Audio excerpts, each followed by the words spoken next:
Welcome to Sustainability in Your Ear. This is Mitch Ratcliffe, and this is the Earth911 podcast. We talk about innovation and sustainable products. And today we are really pleased to be joined by Jecka Glasman, who is the general manager of SodaStream USA. Now, SodaStream is well known for making a home fizzy water maker. It injects carbon dioxide into your water, and you can add flavoring, and it's a very popular product. We wanted to talk about how SodaStream is making a difference in the use of single-use plastic bottles in consumers' homes. And so, Jecka, welcome to the show. Thanks for joining us. Hi, thank you. It's great to be here. Well, now, let's start off with the top line of our discussion. How does SodaStream help a family reduce expenses while reducing their plastic pollution?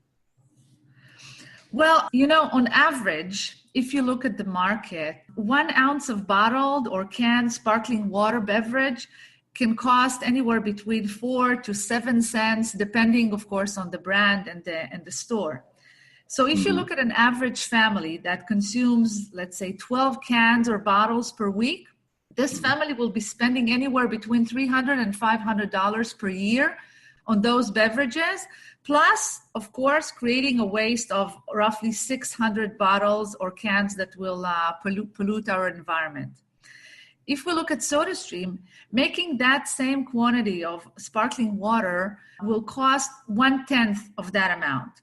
So even if with the initial investment in a Fizzi, one of our machines, let's say the Fizzi, with reusable bottles, flavors, and a carbonator that is currently retailed at around $90 to $89, we're still looking at 50% savings per a course of the first year, and even a bigger saving if you're looking at it going forward.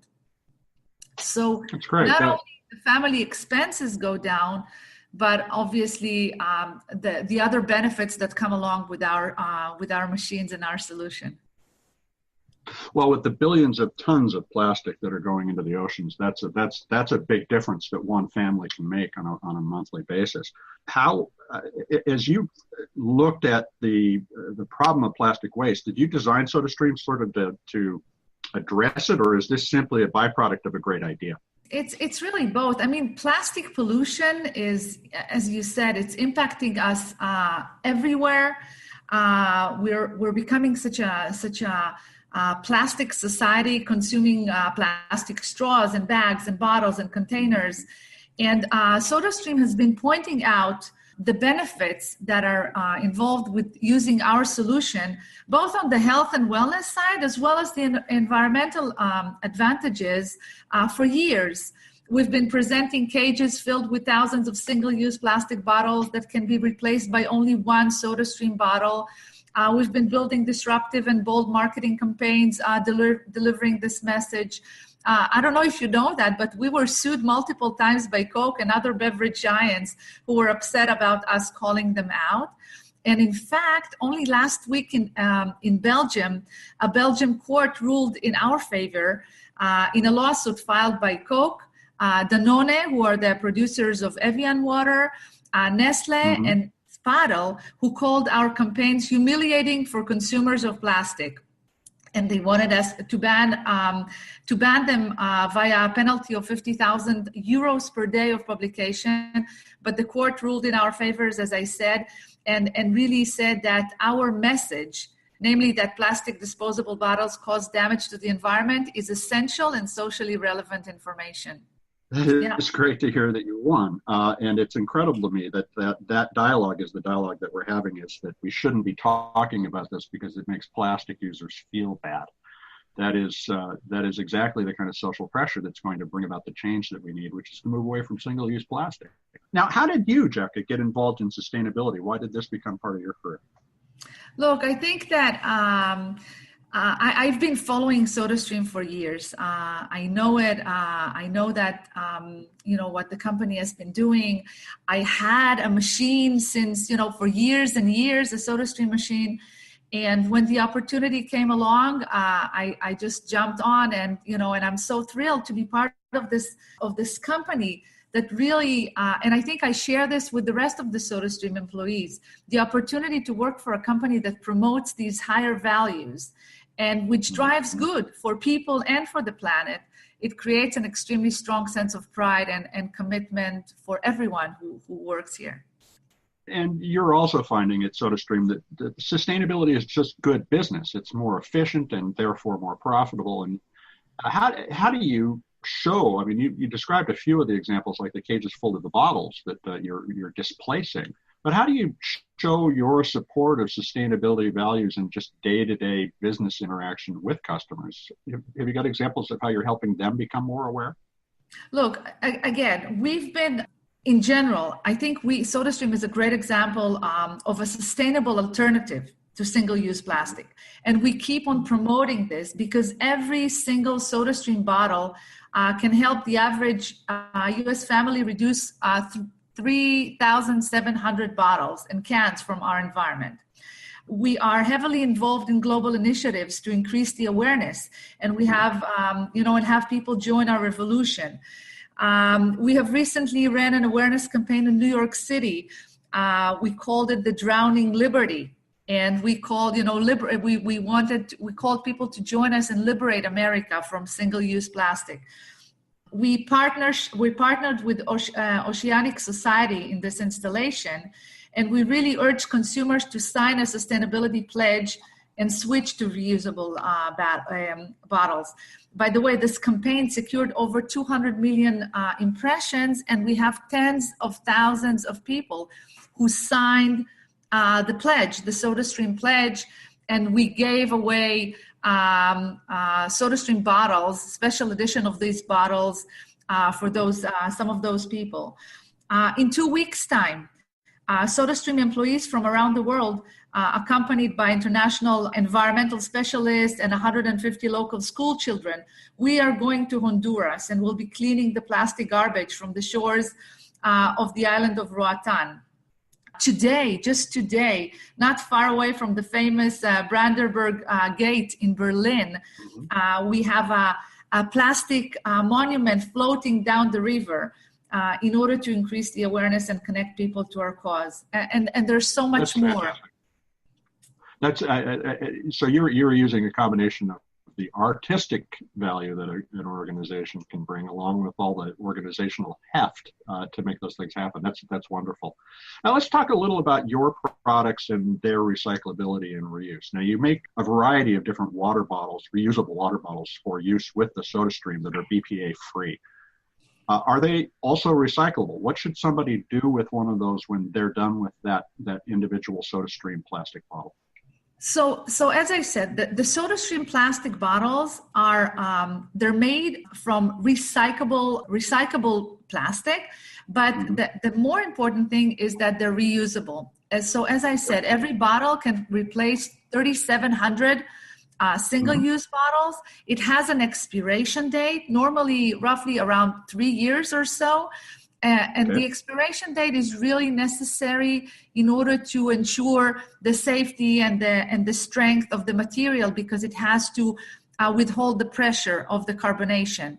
However, even after the expiration date is passed, you can still use the bottle for plain bottle, to use it as a bottle for still water. Non-carbonated, right. But just not use it for carbonation purposes. Exactly. And so at the end of life, you can put this into your regular plastic recycling. Exactly. Yes. Perfect. The other thing that there's several other components, and then you have flavoring bottles, which is actually what makes this so cool, because your soda can be any flavor you want, any time you want it. Now, they come in plastic bottles. I assume they're recyclable, but can you talk a little about the ingredients? Are these healthier than traditional sodas as well? Yes. So I think the key really is the ability to choose and customize the drink according to your preference. This is a huge benefit, whether you prefer it as a classic cola type of flavor or a calorie and sugar-free line that we have of fruit essences. We call them the fruit drops, which, by the way, they come in glass bottles. And our intention and the plan to move all our flavors into glass containers. You can add to the sparkling water just a squeeze of lemon and a raspberry, Or if you feel naughty, you can add a touch of gin. It doesn't matter. You can customize and, do it as you wish.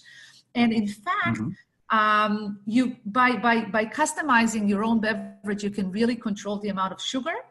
And the interesting fact is that our statistics show that people who own SodaStream, they actually consume 43% more water than people who don't own SodaStream. Overall, right. So in fact, you increase your hydration, and we know that people are not drinking enough water these days. Kids are not drinking enough water. So by this, you can really, that also is a huge health benefit that we offer. So now I didn't understand that you were going to glass. So, and of course, glass is almost infinitely recyclable. Yes. Do you all have a specific program, or do you just suggest that people put those in their curbside? No, this is from a recycling perspective. No, we don't do that right now. It's something to look into, or use. I think glass and the recycling of glass is right. much more efficient than the issues we're having with plastic. But moving to glasses, people could use those bottles for other things once they're done with them, so that reuse Absolutely. Is another option. Now, then you have the most complex part of the SodaStream is the gas canister, and you have this exchange program, the SodaStream Gas Exchange. How does it work? And so, if somebody buys a SodaStream, how do they replace that gas canister, and what's it like? What's the user experience? So the gas carbonators and their exchange program are a perfect example of a sustainable and responsible reused ecosystem. So a consumer who runs out of gas, he can return his empty carbonator to any of our nationwide retailers, whether it's Target or Bed Bath & Beyond, Walmart, Staples, etc. Or use our own direct exchange program, which is available in certain locations. Then he can get a refill for a 50% off its regular price. Now, the empty cylinder, all of them are being shipped back to our filling station in New Jersey, where they're cleaned, they're tested, and they're refilled with CO2.